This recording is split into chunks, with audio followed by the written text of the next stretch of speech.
ഈ പുളിച്ചു തേട്ടുന്നു എന്ന് പറഞ്ഞൊരു പ്രശ്നം പലരെ അലട്ടുന്ന ഒരു കാര്യമാണ്. ഫുഡ് കഴിക്കുന്നതിന് മുമ്പിലുള്ള ഒരു ബുദ്ധിമുട്ട്, കഴിച്ചു കഴിഞ്ഞാലും പ്രശ്നം. ഗ്യാസ്ട്രൈറ്റിസ് എന്ന് പറയുന്ന ഒരു കണ്ടീഷൻ എന്താണ് ആക്ച്വലി? ഗ്യാസ്ട്രൈറ്റിസിന് നമുക്ക് വീട്ടിൽ ചെയ്യാൻ പറ്റുന്ന കാര്യങ്ങൾ എന്താണ്? അപ്പം ഇതിൽ നമ്മൾ ഏറ്റവും കൂടുതൽ ശ്രദ്ധിക്കേണ്ട കാര്യം ലോങ് ടേം ഗ്യാസ്ട്രൈറ്റിസ് ഉള്ളവർക്ക് അൾസർ വരാനും അത് പിന്നീട് ഒരു ക്യാൻസർ, സ്റ്റമക് കാർസിനോമയിലേക്ക് പോകാനുള്ള ചാൻസസ് ഉണ്ട്.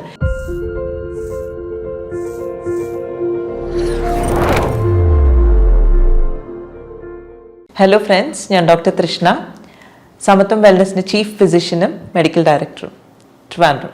ഈ പുളിച്ചു തേട്ടുന്നു എന്ന് പറഞ്ഞൊരു പ്രശ്നം പലരെ അലട്ടുന്ന ഒരു കാര്യമാണ്. ഫുഡ് കഴിക്കുന്നതിന് മുമ്പിലുള്ള ഒരു ബുദ്ധിമുട്ട്, കഴിച്ചു കഴിഞ്ഞാലും പ്രശ്നം. അപ്പോൾ ഇതെന്താണ്? ഇത് ശരിക്കും പറഞ്ഞാൽ ഗ്യാസ്ട്രൈറ്റിസിൻ്റെ ഒരു വളരെ കോമൺ സിംറ്റമാണ്. എന്താണ്? റിട്രോസ്റ്റേണൽ ബേൺസ്. അതായത് നമ്മൾ ഭക്ഷണം കഴിക്കുന്നതിന് മുമ്പേ നമുക്ക് തോന്നാം, കഴിച്ചും കഴിഞ്ഞിട്ട് തോന്നാം. രണ്ടവസ്ഥയിലും നമുക്ക് നെഞ്ചെരിച്ചിൽ പോലെ വരാം. അപ്പം ഇത് സാധാരണ നമ്മൾ കാണുന്നത് എപ്പോഴാണ്? സ്പൈസി ഫുഡൊക്കെ കഴിക്കുമ്പോഴാണ് കണ്ടുവരുന്നെങ്കിലും ചില ആൾക്കാർക്ക് ഈവൻ ഫ്രൂട്ട്സ് കഴിക്കുമ്പോൾ പോലും വരുന്നതായിട്ട് കാണുന്നുണ്ട്. ഗ്യാസ്ട്രൈറ്റിസ് എന്ന് പറയുന്ന ഒരു കണ്ടീഷൻ എന്താണ് ആക്ച്വലി? അത് നമ്മുടെ വയറിനകത്ത് ഉള്ള ഇൻഫ്ലമേഷനാണ്. ആസിഡിറ്റിയും ഗ്യാസ്ട്രൈറ്റിസും സെയിം ആണ്. ആസിഡിറ്റി എന്ന് പറയുന്നത് ആസിഡ് സെക്രീഷൻ കൂടുന്നുണ്ട്. അപ്പോൾ അതുകൊണ്ട് ചിലപ്പോൾ നമുക്കൊരു അതിൻ്റെ ഒരു സിംറ്റമായിട്ട് പുളിച്ചു തികിട്ടലോ അല്ലെങ്കിൽ എന്താ പറയുക, ഒരു റിട്രോസ്റ്റേണൽ ബേൺസ്, നമുക്ക് നെഞ്ചരിച്ചിലായിട്ട് വരാം. പക്ഷേ GERD, gastro oesophageal reflux disease എന്ന് പറയുന്നത് നമ്മുടെ ഈ ഗ്യാസ്ട്രിക് സെക്രീഷൻ തികിട്ടി നമ്മുടെ ഈസോഫേഗസിൽ വരികയും അതുകൊണ്ട് വളരെയധികം അസ്വസ്ഥതയും ഉണ്ടാകുന്ന ഒരു കണ്ടീഷനാണ്. ഇത് എന്തുകൊണ്ടുണ്ടാകുന്നു? രണ്ട് കാര്യങ്ങൾ ഇവിടെ സംഭവിക്കാം. ഒന്ന്, നമ്മുടെ സ്ഫിങ്ക്റ്റർ മസിൽസ്, അതായത് ഈസോഫേഗസിനെയും സ്റ്റമക്കിൻ്റെ ഇടയ്ക്കുള്ള ഒരു മസിലുണ്ട്, അതിൻ്റെ ഫംഗ്ഷൻ നോർമലായിട്ട് നടക്കുന്നില്ലെങ്കിൽ ഇത് പുളിച്ച് തികട്ടി വരാം. പിന്നെ ചില ആൾക്കാർക്കെങ്കിലും ഒരു സ്വഭാവമുണ്ട്, ഭക്ഷണം കഴിച്ചു കഴിഞ്ഞാൽ ഉടനെ മലന്ന് കിടക്കും. അത് ഒട്ടും പറ്റില്ല. കാരണം മലന്ന് കിടക്കുമ്പോൾ നാച്ചുറലി ഈ മസിൽസ് റിലാക്സ്ഡ് ആവും, പുളിച്ച് അല്ലെങ്കിൽ തികട്ടി വരാനുള്ള ചാൻസസ് കൂടുതലാണ്. അപ്പം ഗ്യാസ്ട്രൈറ്റിസിന് നമുക്ക് വീട്ടിൽ ചെയ്യാൻ പറ്റുന്ന കാര്യങ്ങൾ എന്താണ്?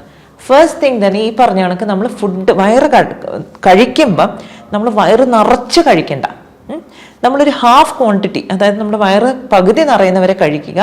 പിന്നെ ഒരു 1/4 നമ്മൾ വെള്ളത്തിന് വേണ്ടി സ്പേസ് ഇടുക. ഒരു 1/4 നമ്മൾ കാറ്റ്, അതായത് ഈ ഫുഡിൻ്റെ ഡൈജഷൻ നടക്കാൻ വേണ്ടിയിട്ട് കുറച്ച് സ്പേസ് ഇടുക. അപ്പം സാധാരണ നമുക്ക് എന്താ പറ്റും, നമ്മൾ വയറ് നിറച്ച് കഴിച്ചാലും നമുക്കൊരു സെറ്റൈറ്റി ഫീലിംഗ്, നമ്മൾ കഴിച്ചു എന്നൊരു ഫീലിംഗ് വരുള്ളൂ. അത് നമ്മുടെ ഒരു ടെൻഡൻസിയാണ്.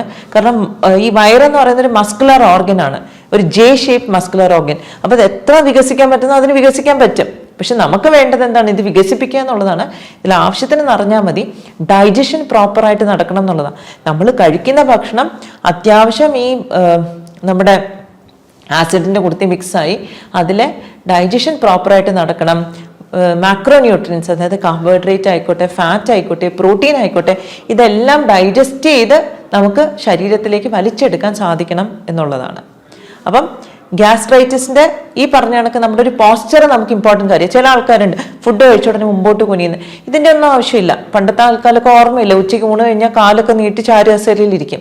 അപ്പം മലന്ന് കിടക്കണ്ട നമുക്ക്, പക്ഷേ ചാരിയൊക്കെ ഒന്ന് റിലാക്സ് ചെയ്യുന്നതുകൊണ്ട് കുഴപ്പമില്ല. സെക്കൻഡ് തിങ് നമുക്ക് ചെയ്യാൻ പറ്റുന്നതെന്ന് വെച്ചാൽ, ഈ അസിഡിറ്റി ഉള്ള ആൾക്കാർക്ക് സാധാരണ 2 സിറ്റുവേഷൻ നടക്കാം. ഒന്ന്, വിശപ്പുള്ളപ്പോഴായിരിക്കും നമുക്കൊരു ഡിസ്കംഫർട്ട്, ചിലപ്പോൾ വയറുവേദന വരും, അല്ലെങ്കിൽ ഭക്ഷണം കഴിച്ചു കഴിഞ്ഞിട്ട് വയറുവേദന വരാം. യൂഷ്വലി ഭക്ഷണം, അതായത് എംപ്റ്റി സ്റ്റമക്കിൽ വയറിൽ ഭക്ഷണം ഇല്ലാത്തൊരു സമയത്ത് വയറുവേദന വരുന്നത് മിക്കവാറും ഗ്യാസ്ട്രിക് അൾസറിൻ്റെ ഒരു ലക്ഷണമാണ്. അപ്പം കുറേ കാലമായിട്ട് ആസിഡിറ്റി നിന്നിട്ട് ഗ്യാസ്ട്രൈറ്റിസ് ഉണ്ടായിട്ട് അവിടെ അൾസർ, ഒരു മുറിവുണ്ടാകുന്നതാണ് വയറിനകത്ത്, പ്രത്യേകിച്ചും താഴ്ഭാഗത്ത് മുറിവുണ്ടാകുന്നതാണ് ഗ്യാസ്ട്രിക് അൾസർ. ഇനി ഭക്ഷണം കഴിച്ചു കഴിഞ്ഞിട്ടാണ് നമുക്ക് വേദന വരുന്നതെങ്കിൽ മോസ്റ്റ് ലൈക്ലി അത് ഡിയോഡിനൽ അൾസറാണ്, നമ്മുടെ ചെറുകുടലിൽ വരുന്ന അൾസറാണ്. ഇത് രണ്ടും ആസിഡ് സെക്രീഷൻ്റെ ഒരു ഇഫക്റ്റ് കൊണ്ട് തന്നെയാണ്. അപ്പം ആസിഡ് സെക്രീഷൻ എങ്ങനെയാണ് കൂടുന്നത്? പലപ്പോഴും നമ്മൾ ശ്രദ്ധിച്ചിട്ടുണ്ട്, നേരത്തെയൊക്കെ നമ്മൾ പറയുന്ന ഹറി, വറി ആൻഡ് കറി, ഈ 3 കാര്യങ്ങൾ നമ്മുടെ ആസിഡിറ്റി ഉണ്ടാക്കുന്നു. അത് തികച്ചും ശരിയാണ്. പെട്ടെന്ന് ധൃതി പിടിച്ചുള്ള ഒരു ഭക്ഷണം കഴിപ്പ്, അല്ലെങ്കിൽ ധൃതി പിടിച്ചുള്ള ഒരു ആറ്റിറ്റ്യൂഡ്, പിന്നെ അനാവശ്യമായിട്ടുള്ള ടെൻഷൻ അടിക്കുന്ന ഒരാൾ, എപ്പോഴും വറീഡാണ്, അത് കുഴപ്പമാവോ, ഇത് കുഴപ്പം, വെരി ആങ്ഷ്യസ് പേഴ്സൺ, പിന്നെ വളരെ സ്പൈസി ഫുഡ്, ഇതെല്ലാം ഗ്യാസ്ട്രിക് സെക്രീഷൻ കൂട്ടാൻ സാധ്യതയുള്ളതാണ്. ഇത് കൂടാണ്ട് വളരെ ഇമ്പോർട്ടൻ്റ് ആയിട്ട് ഒരു കാര്യമുണ്ട്, ഇൻഫെക്ഷൻ. എന്തെങ്കിലും ഇൻഫെക്ഷൻസ് ഉണ്ടെങ്കിലും അതും ചിലപ്പോൾ ഗ്യാസ്ട്രിക് ആസിഡിൻ്റെ സെക്രീഷൻ കൂട്ടിയേക്കാം. അതിൽ കോമൺ ആയിട്ടുള്ളൊരു ഇൻഫെക്ഷനാണ് ഹെലിക്കോബാക്ടർ പൈലോറിയുടെ ഇൻഫെക്ഷൻ. അപ്പം ഒരു ബാക്ടീരിയൽ ഇൻഫെക്ഷനോ ഒരു വൈറൽ ഇൻഫെക്ഷനോ അല്ലെങ്കിൽ ഈ പറഞ്ഞ കണക്കുള്ള കുറച്ച് കാര്യങ്ങളോ ഉണ്ടെങ്കിൽ നമുക്ക് ആസിഡ് സെക്രീഷൻ ആവശ്യത്തിലും അധികം ഉണ്ടാകാം. അത് നമുക്ക് ഇവൻച്വലി നമ്മുടെ വയറിനകത്ത് ഒരു മ്യൂക്കോസൽ ലെയർ ഉണ്ട്, ഒരു എന്താ നമുക്ക് വയറിൻ്റെ കോശങ്ങളെ ഡിസ്ട്രോയ് ചെയ്യാത്ത രീതിയിലൊരു നല്ല ലൈനിങ് ഉണ്ട്.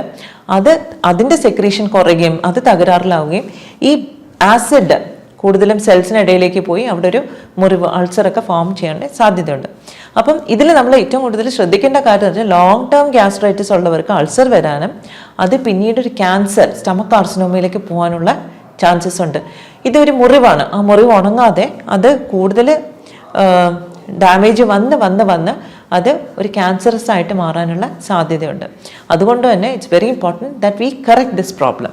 അപ്പോൾ ഗ്യാസ്ട്രൈറ്റിസ് നമുക്ക് എങ്ങനെ കറക്റ്റ് ചെയ്യാം?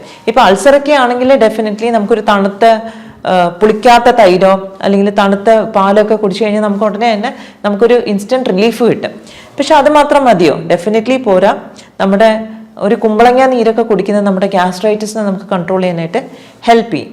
പക്ഷെ ഇതിലെല്ലാത്തിലും ഞാൻ പ്രത്യേകം എടുത്തു പറയുന്നു, നമ്മളിപ്പോൾ എല്ലാ വയറിൻ്റെ ഡിസ്കംഫർട്ട് അല്ലെങ്കിൽ ഇൻഡൈജഷൻ നമുക്ക് ഗ്യാസ്ട്രൈറ്റിസ് ആണെന്ന് പറയാൻ പറ്റില്ല. ചിലതൊക്കെ ആസിഡ് സെക്രീഷൻ കുറവുള്ളതുണ്ട്. നമുക്ക് ഈ വയറ് വീർത്ത് കിട്ടുന്നതൊക്കെ ഒരുപക്ഷെ ഹൈപ്പോ ആസിഡിറ്റി ആയിരിക്കും, ആവശ്യത്തിന് ആസിഡ് ഇല്ലാത്തതിൻ്റെ ഒരു ലക്ഷണവും ആകാം. അപ്പോൾ അത് തിരിച്ചറിഞ്ഞിട്ട് വേണം നമ്മൾ എന്താണ് ചെയ്യേണ്ടതെന്ന് തീരുമാനിക്കാൻ. പിന്നെ ഇപ്പം നമ്മൾ സാധാരണ കറക്റ്റ് ടൈമിൽ ഫുഡ് കഴിക്കുക, അത് ഇമ്പോർട്ടൻ്റ് ആണ്. പക്ഷെ അഥവാ നമുക്ക് കഴിക്കാൻ പറ്റുന്നില്ലെങ്കിൽ നമുക്ക് നല്ല തണുത്ത വെള്ളം സിപ്പ് ചെയ്യുന്നത് നമുക്ക് ഈ അസിഡിറ്റിയുടെ സിംറ്റംസ് കുറയ്ക്കാനായിട്ട് നമ്മളെ ഹെൽപ്പ് ചെയ്യും. ഇത് വളരെ സിമ്പിളാണ്. ആസിഡ് എന്ന് പറഞ്ഞാൽ ഭയങ്കര തിളയ്ക്കുന്ന ഒരു ദ്രാവകമാണ്. അതിൻ്റെ പുറത്തൊരു തണുത്തോട് ഒഴിച്ച് കഴിയുമ്പോൾ നാച്ചുറലി ഇറ്റ് വിൽ ഗെറ്റ് സബ്സൈഡഡ്. പിന്നെ പഴം ബേസ്ഡ് ആയിട്ടുള്ള മിൽക്ക് ഷേക്സും തണുത്ത അതൊക്കെ കഴിക്കുന്നത് നമ്മുടെ അസിഡിറ്റി കുറയ്ക്കാനായിട്ട് നമ്മളെ സഹായിക്കും. റോബസ്റ്റ പഴമൊക്കെ അതിന് വളരെ നല്ലതാണ്. പക്ഷേ if there is an underlying bacterial infection എന്തെങ്കിലും ഉണ്ടെങ്കിൽ ഡെഫിനറ്റ്ലി ആ ഇൻഫെക്ഷനെ നമ്മൾ ആദ്യം ട്രീറ്റ് ചെയ്യണം. എന്നിട്ട് വേണം നമ്മൾ ബാക്കി, അതാണ് അതിൻ്റെ മെയിൻ കോസ്. അപ്പോൾ അതിനെ കറക്റ്റ് ചെയ്യുമ്പോൾ തന്നെ നമുക്ക് ഗ്യാസ്ട്രൈറ്റിസ് സിംറ്റംസ് കുറയും. ബാക്കി പിന്നെ നമുക്ക് ആസിഡ് സെക്രീഷൻ ബാലൻസ് ചെയ്യാനും മ്യൂക്കോസൽ ലൈനിങ് നമുക്ക് പ്രോപ്പർ ആക്കാനും നമുക്ക് ബാക്കി കാര്യങ്ങൾ ചെയ്യാനായിട്ട് പറ്റും. പിന്നെ ഇതിൽ വെജിറ്റേറിയൻസിന് വളരെ കോമൺ ആയിട്ട് കാണുന്നതാണ് ഗ്യാസ്ട്രിക് ഡിസ്കംഫർട്ട് അല്ലെങ്കിൽ ഇൻഡൈജഷൻ. ഗ്യാസ്ട്രൈറ്റിസ് ഉള്ളവർക്ക് വളരെ കോമൺ ആയിട്ട് കാണുന്നതാണ് വൈറ്റമിൻ B12 ഡെഫിഷ്യൻസി. അത് കാരണം നമ്മുടെ വയറിനകത്തുള്ള കോശങ്ങളിൽ നിന്നാണ് ഇൻട്രിൻസിക് ഫാക്ടർ എന്ന് പറഞ്ഞിട്ട് ഒരു കെമിക്കൽ റിലീസ് ആവാം. അതാണ് വൈറ്റമിൻ B12 അബ്സോർബ് ചെയ്യാനായിട്ട് ഹെൽപ്പ് ചെയ്യുന്നത്. പലപ്പോഴും വെജിറ്റേറിയൻസിൽ ഇത് ഡെഫിഷ്യൻ്റ് ആണ്. ഗ്യാസ്ട്രൈറ്റിസ് ഉള്ളവർക്കും ഡെഫിഷ്യൻ്റ് ആയിട്ട് കാണാറുണ്ട്. അപ്പം വൈറ്റമിൻ B12 ഡെഫിഷ്യൻസി വരുന്നു. അതും തന്മൂലം പലപ്പോഴും ന്യൂറോളജിക്കൽ സിംറ്റംസ് ആയിരിക്കും. ചിലപ്പം കൈപ്പെരുപ്പ്, കാല് പെരുപ്പ്, ഇങ്ങനത്തെ കണ്ടീഷൻസും വരാറുണ്ട്. അപ്പം ഡെഫിനറ്റ് ആയിട്ട് നമ്മൾ വൈറ്റമിൻ B12 കൂടെ ഒന്ന് ചെക്ക് ചെയ്യണം. കാരണം ഡെഫിഷ്യൻ്റ് ആണെങ്കിൽ നമ്മളത് റിപ്ലനിഷ് ചെയ്യണം, അല്ലെങ്കിൽ ലോങ് ടേം ന്യൂറോളജിക്കൽ ഡാമേജിലേക്ക് പോകാൻ സാധ്യതയുണ്ട്. അപ്പോൾ ഗ്യാസ്ട്രൈറ്റിസിന് ഈ പറഞ്ഞ കണക്ക് നമ്മൾ ഡയറ്റിൽ തന്നെ വളരെ സിമ്പിളായിട്ട് നമുക്ക് മാനേജ് ചെയ്യാം. അങ്ങനെ ഒരു ടെൻഡൻസി നമുക്കുണ്ടെങ്കിൽ തന്നെ നമ്മുടെ ഡയറ്റിൽ ഇൻകോപ്പറേറ്റ് ചെയ്യുന്നത് ഒത്തിരി ചൂടുള്ള ഫുഡല്ല, വളരെ മൈൽഡായിട്ട് ഫുഡാണ്. തണുത്ത തൈര്, പുളിക്കാത്ത തൈര്, തണുത്ത പാല്, റോബസ്റ്റ പഴം, ഇതെല്ലാം നമ്മളെ അക്യൂട്ട് ഫേസ് ഓഫ് ഗ്യാസ്ട്രൈറ്റിസിൽ നമ്മളെ ഹെൽപ്പ് ചെയ്യും. പിന്നെ അത്യാവശ്യം നമ്മൾ പീരിയോഡിക്കലി തന്നെ വെള്ളം കുടിക്കുക. ഒരു അസിഡിറ്റിയുടെ സിംറ്റം ഉള്ള സമയത്താണെങ്കിൽ തണുത്ത വെള്ളം തന്നെ കുടിക്കുക, അത് തന്നെ ആയിരിക്കും നമുക്ക് ബെനിഫിഷ്യൽ. പിന്നെ അൾസർ അങ്ങനത്തെ കേസസ് ഉണ്ടെങ്കിൽ കുറച്ചുകൂടെ കെയർഫുള്ളായിട്ട് ഇത് മാനേജ് ചെയ്യണം. അൾസർ ആണെങ്കിൽ that means it's A long term gastritis. അപ്പോൾ ഗ്യാസ്ട്രൈറ്റിസ് ഉണ്ടാവുന്ന റീസൺസ് നമ്മൾ അഡ്രസ്സ് ചെയ്യണം. സ്ട്രെസ്സ് വളരെ മേജർ ആയിട്ടുള്ളൊരു ഫാക്ടർ തന്നെയാണ്. അപ്പം സ്ട്രെസ്സിനെ അഡ്രസ്സ് ചെയ്യണം, ഇൻഫെക്ഷൻസിനെ അഡ്രസ്സ് ചെയ്യണം. അപ്പം ഗ്യാസ്ട്രൈറ്റിസ് ഉള്ളവരെല്ലാം ഒരു instead of having an antacid, കാരണം ആൻറ്റാസിഡ് എന്ത് പറ്റും, നമ്മൾ ലോങ് ടേം യൂസ് ചെയ്ത് കഴിയുമ്പോൾ നമുക്ക് ഗ്യാസ്ട്രിക് സെക്രീഷൻ നമുക്ക് ആവശ്യമുണ്ട് ഡൈജഷന്. കുറേ നാൾ ആൻറ്റാസിഡ് യൂസ് ചെയ്ത് കഴിയുമ്പോൾ ഗ്യാസ്ട്രിക് സെക്രീഷൻ ഇല്ല, നമ്മുടെ ഡൈജഷനെ അത് ബാധിക്കുന്നു, നമ്മൾ ന്യൂട്രീഷണൽ ഡെഫിഷ്യൻസിയിലേക്ക് പോകും. നമുക്കത് വേണ്ട. നാച്ചുറലായിട്ട് കുറച്ച് ആൻറ്റാസിഡ്സ് ഒക്കെ നമുക്ക് വേണമെങ്കിൽ യൂസ് ചെയ്യാം, ലൈക്ക് കുമ്പളങ്ങയോ എന്തെങ്കിലും. പക്ഷെ അതൊക്കെ ഒരു ഷോർട്ട് ടേം പീരീഡിന്. ലോങ് ടേം ആയിട്ട് എന്തുകൊണ്ടാണ് നമ്മൾ ഈ ഗ്യാസ്ട്രൈറ്റിസ് ഉണ്ടാകുന്നത് നമ്മളത് ക്ലിയർ ചെയ്ത് പോകുന്നതായിരിക്കും എപ്പോഴും നല്ലത്. So I hope this was informative for you. എന്തെങ്കിലും സംശയം ഉണ്ടെങ്കിൽ please do respond. We will get in touch with you. Thank you.